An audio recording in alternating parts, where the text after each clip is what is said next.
Alright, I'm going to be taking on Fee-Fi-Fo-Fum Part 3, and I'm going to be doing it without resorting to relying on Amulet of Yendor.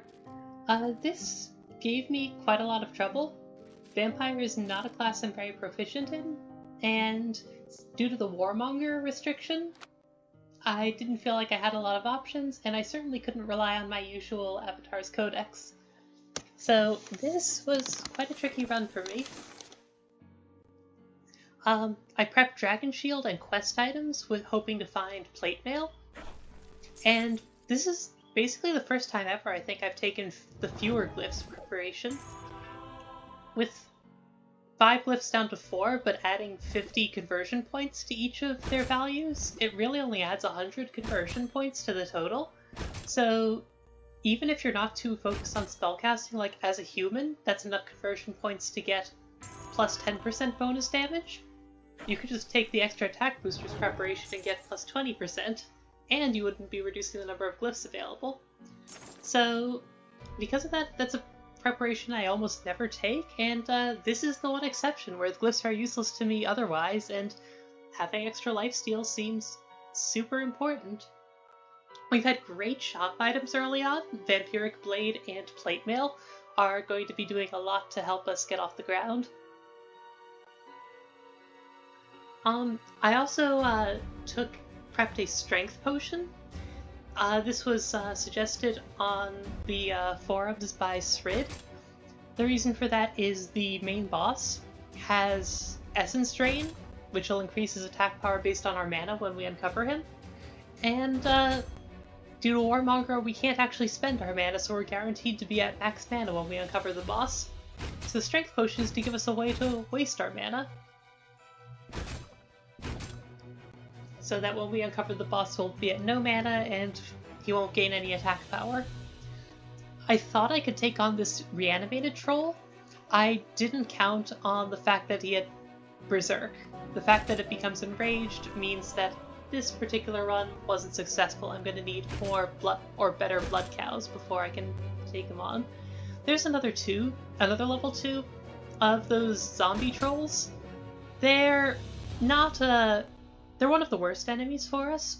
The 4 main color trolls, red, yellow, green, and blue, are all fine, but the cyan zombie trolls are bloodless, which makes them terrible for us, and the purple troll scientists have Curse Bearer, which, considering we've got damage reduction and resistances, also not so good for us.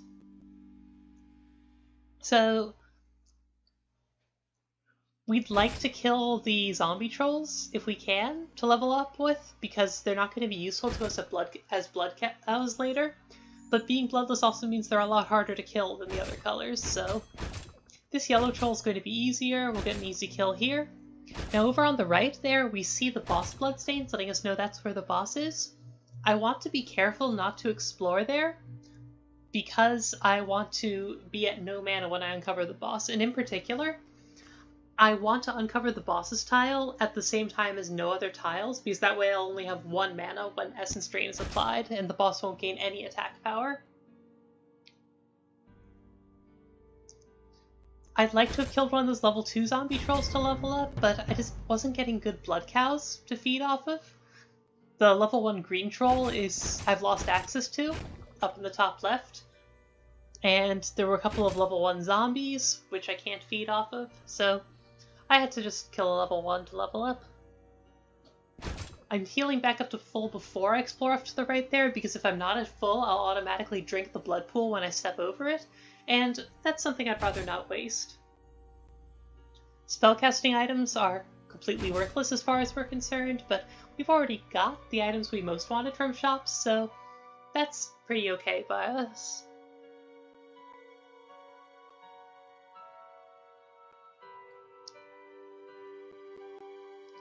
Troll scientists aren't difficult to kill because at least they're not bloodless.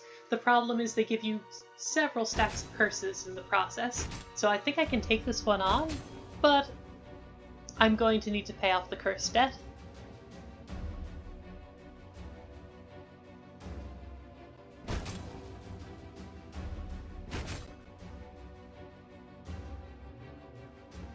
But level 1 trolls won't be much use to us beyond this point, anyhow, because they die in one hit, so I'm not going to be able to farm them, and their max HP is so low that even at high levels, I still will only be able to steal a little bit of health from them. So because of that, I'm okay with killing off a couple of more level 1s.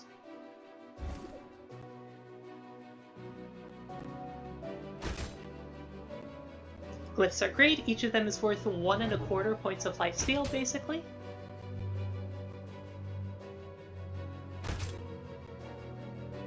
I was able to regen fight that level 2 zombie troll. That's good because it costs us absolutely nothing to get rid of them. Suddenly I'm able to kill the level 1 blue trolls in one hit, which I couldn't earlier. I think I must have picked up a green attack booster on the floor and not even noticed.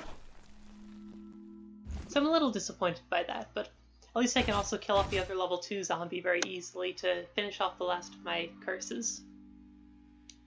I'm leaving these mana boosters on the floor because the more mana I have, the more attack power the troll scientists can gain when I uncover them from Essence Drain, and having mana doesn't exactly help me.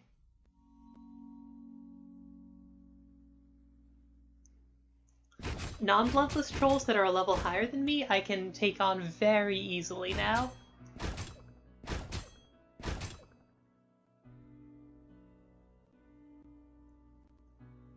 I'm maneuvering carefully because I want this frozen troll to not die in the same place where there's already a blood pool, because then there would be fewer blood pools total, and I would be sad about that.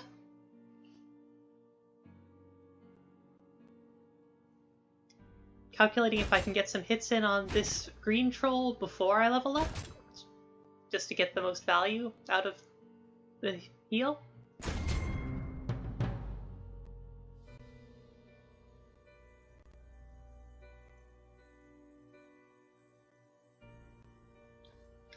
All of the damage I dealt to that green troll was undone by Patches exploring a bunch of tiles for us when we leveled up.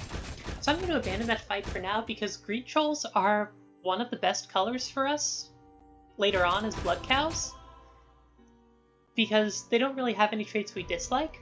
The blue trolls, with their resistances, we don't get as much life from them with each hit because they don't take as much damage, and our lifesteal is capped by the damage we deal.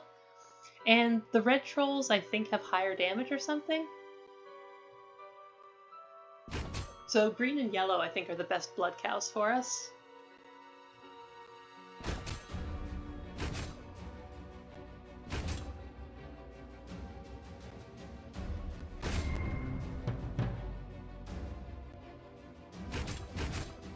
Right, now that I'm higher level than this red troll, it's a great blood cow for us, so we're able to kill a 2 levels higher troll, and we'll still have the level 3 green and the level 4 red available as blood cows, and even the level 5 green we can start using as a blood cow. So we don't have a huge pasture of blood cows, but we have enough to be getting on with.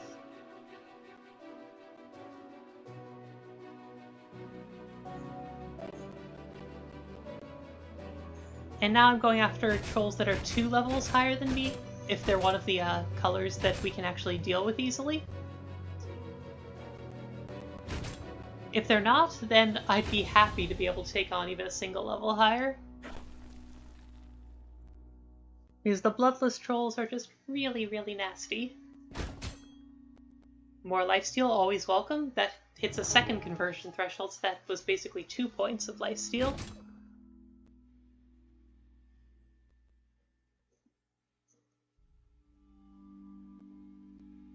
I'm getting good blood value out of this green troll, even though I'm not higher level than it yet, so I'm only getting half the usual lifesteal. So once I level up again, that level 5 green troll is going to be great. I tried taking on this zombie troll, forgetting that it has cowardly. I always seem to forget the zombie trolls have cowardly.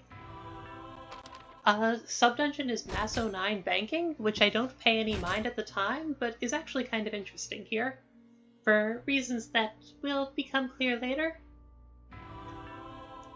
Alright, I'm gonna head off this reanimated troll. I'm okay with it covering up the sub-dungeon entrance for now, because I'm planning on killing it.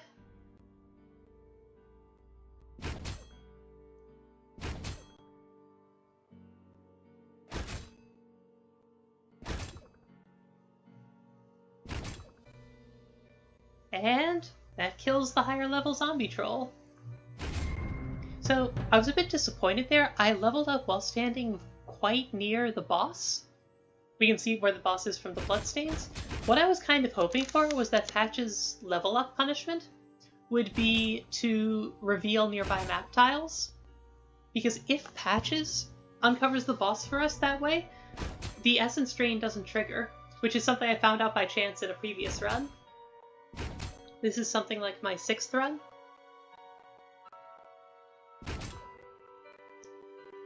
And that's why Maso 9 banking is so interesting, because that's yet another way to cheat around the boss's high essence drain.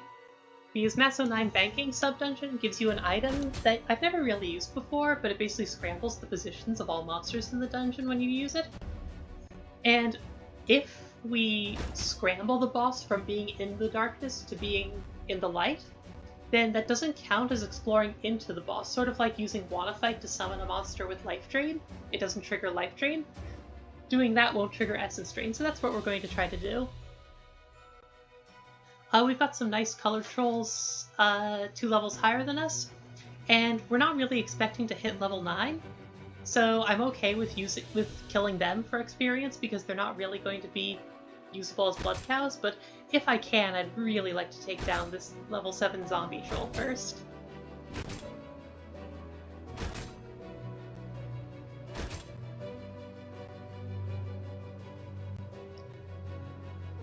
Moving very carefully here so that the frozen troll can't retreat into... Not only that it can't retreat into the darkness, but also that it can't retreat into somewhere where the only way I could hit it would be by forcing it to retreat into the darkness. In other words, I want to keep it 2 tiles away from the darkness, so it did a little bit of dancing there. I'm almost at level 7. In my previous attempts, I got to level 7 and usually fell a bit short.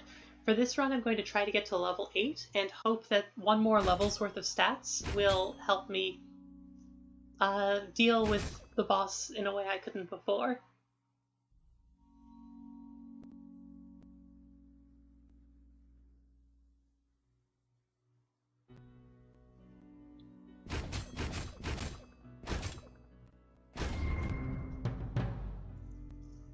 Amulet of Yendor, of course, would be great in this dungeon.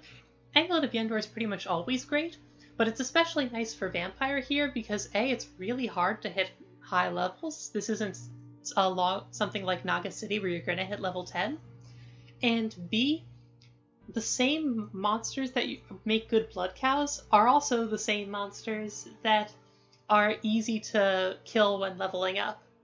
So if you can use Amulet of Yendor to skip a bunch of the leveling phase, that means that's a lot more monsters that will still be alive to use as blood cows later. I didn't do that because of some comments the Avatar made. Basically, my impression is that Amulet of Yendor is kind of the, you seem to be having trouble with this level, would you like to move on to the next option? And while I'm not averse to doing that, I certainly don't regret having used it to cheat through no handlebars so that I could get on to like the rest of the expansion content. I don't really want to use it unless it's absolutely necessary. So I actually tried using it here, but Amulet of Yendor didn't spawn, and I still only got 2 kills away from beating 2 attacks away from beating the boss before I ran out of gas. So that kind of reassured me, yes, this is possible, even though I'm not really super proficient in Vampire, so I should hang in there, keep trying.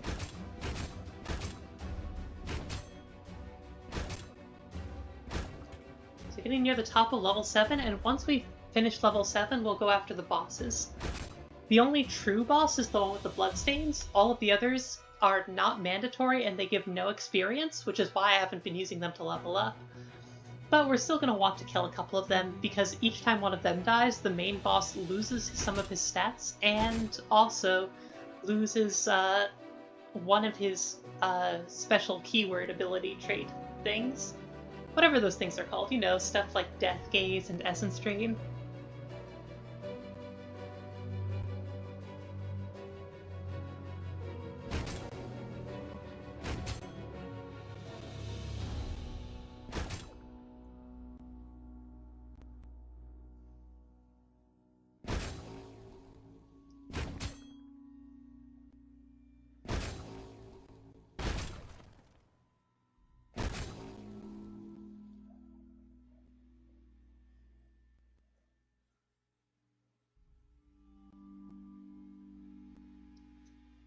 I'm needing to kill off a lot of level 1 monsters to pay off the curse debt there.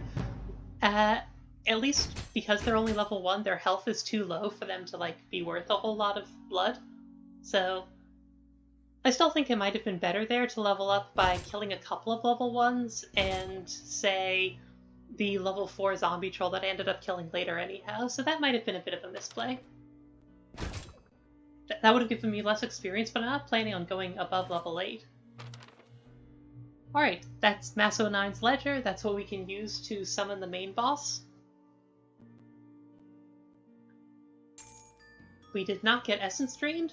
The strength potion isn't going to be that relevant for us, so we'll still hold on to it. It'll give us a little more damage on one hit, but it's not doing anything special, but we had no way of knowing Maso 9 was going to be the sub-dungeon, so it certainly wasn't a mistake to take it.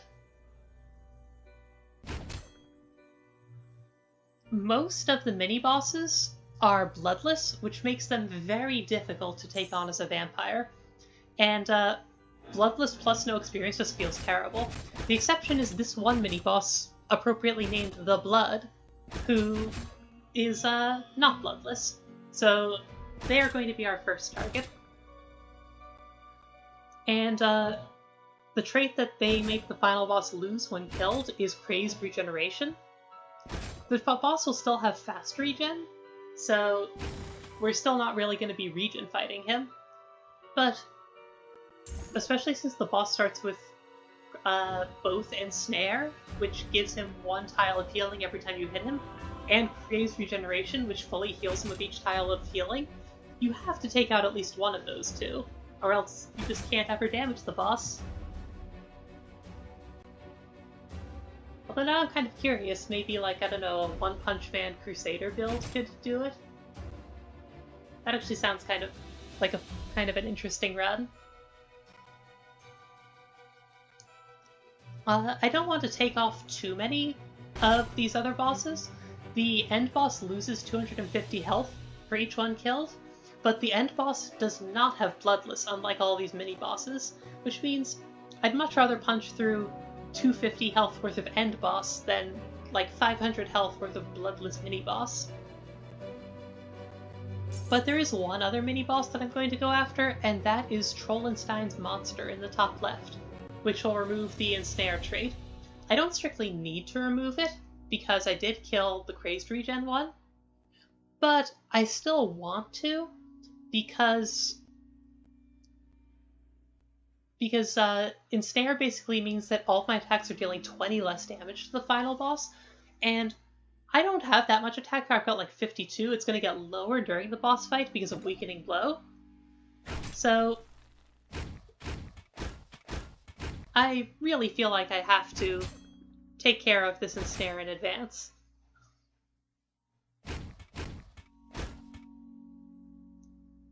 Luckily, despite being bloodless, Trollenstein's monster isn't as bad as some of the other mini-bosses because it has low base attack power, which means our plate mail is doing a ton to reduce its damage output to us. These last couple hits are going to be a bit harder because it has Berserk at like 25% or something, but we'll just have to deal with it.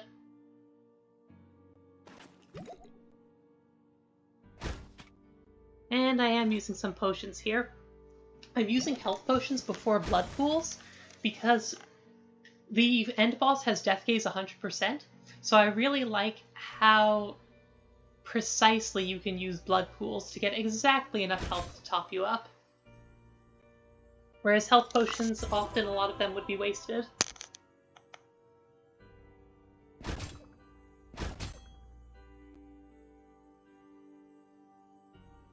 I still have several stacks of Ensnared, so the start of the boss fight will be a bit harder than I would like it to be, but that's just how it's going to have to be. I want to lifesteal from as many people to max out my health, and then explore a little bit to give them as much health back as I can before I start the boss fight. Something else to note is that in the mini-boss fight, I used Can of Whoopaz, but not my Reflex or Quicksilver potion, and that was very intentional. Reflex and Quicksilver Potion are nice because they're not just a free hit, they're also a free hit with lifesteal applying. So I want to use them on the final boss because then I'm going to get more than one free hit. I'm also going to get a bunch of free health from lifesteal that will give me another free hit. So on the end boss, they're basically 2 hits, where on the mini boss, they'd only be 1. Similarly, I did use the Can of Whoopaz on the mini boss because Can of Whoopaz, I tried it on a previous run, and it seemed to negate lifesteal for that attack, which means that I didn't want to use it on the main boss. But the mini boss I couldn't lifesteal anyhow, so that was fine.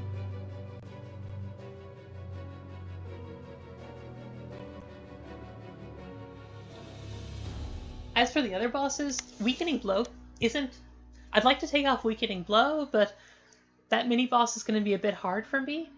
I don't want to spend the resources, and I do still have the Apothecary available, so I can drink a Fortitude Tonic halfway through to remove all the weakening, which is going to be very important. Lack of having an Apothecary available that cost me my previous run. Essence Drain I don't care about because we used Maso 9's Ledger to cheat around it, and if that hadn't happened, we'd have either Patches or Strength Potion to cheat around it. Death Gaze 100%, we have enough incremental healing that I don't mind that.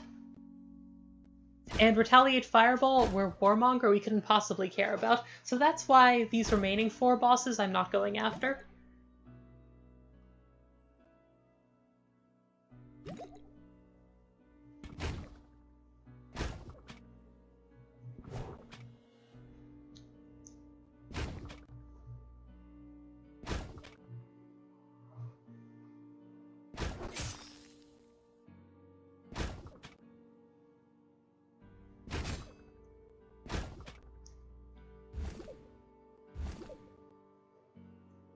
May as well use my Strength Potion now. Maybe it would have been better to drink a Mana Potion to get 3 extra points of damage out of that Strength Potion for that one hit.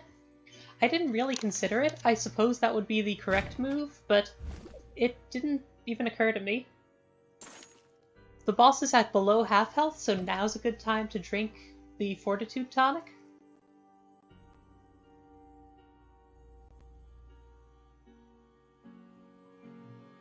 Nothing much left in shops. I was hoping for a bit more conversion fodder, but it would take a lot, and we're out of gold. I could have killed more mini-bosses for more gold, but I didn't.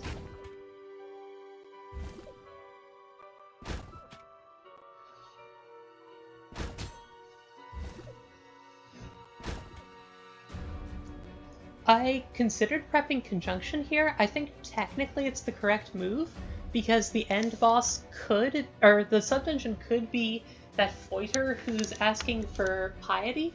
So spawning an extra altar would mean an extra set of piety sparkles, which would make it easier to get to the 20 piety bonus. So I guess technically that's better than just not prepping anything from the temple. I just didn't bother because while it's technically better than not prepping it, it's not important enough to matter. Previously, I've been able to get back to full health on 2 blood pools. Now it's taking 3 because weakening's reducing my damage output, which in turn is reducing how much life I can actually steal. But there are enough blood pools left that is quite alright. Gonna get cursed once there to give me one last hit. So, and I did it without relying on Amulet of Yendor, which I'm quite happy about. Because I know General Milky used Amulet of Yendor, I think Eastless used Amulet of Yendor, so I wanted to at least, like, satisfy myself that it's possible, and I want to take on Vicious Gondolette with Vampire soon, so I figured not relying on Yendor would be good training for that to get me some of the vampire proficiency I need. That new item, Fido, is pretty interesting. In particular, it says sets your health to 50% when you level up. I wonder if that's something I can abuse with Goat Person to increase my health from however little I have remaining up to 50%.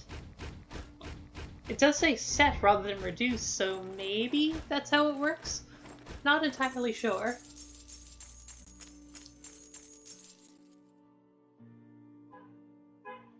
Of course, even if it does work, it's probably not the best item for Goat Person, but it's kind of interesting to think about. I like Fido. I was actually thinking of Fido Pepper the dog during this challenge because I was thinking I wish there was something like Pepper that removed Bloodless from an enemy, because that would be really nice for a vampire. Yeah, so that gave me more trouble than Fee-Fi-Fo-Fum Part 2, the Half-Dragon and Phantom Citadel, which I understand is not a common view, but Vampire is not really my best class, and I couldn't use my codex here, but I'm very happy with how that worked out. And this new troll monster class looks really interesting, like somehow like a monk, but also the opposite of a monk at the same time, to whatever extent that makes sense. Like still a regen fighter, but low resistances instead of high, and it seems like a really interesting sort of thing to play, so I'm gonna have to try that out, see how it works, but for now I'm very happy. Thank you.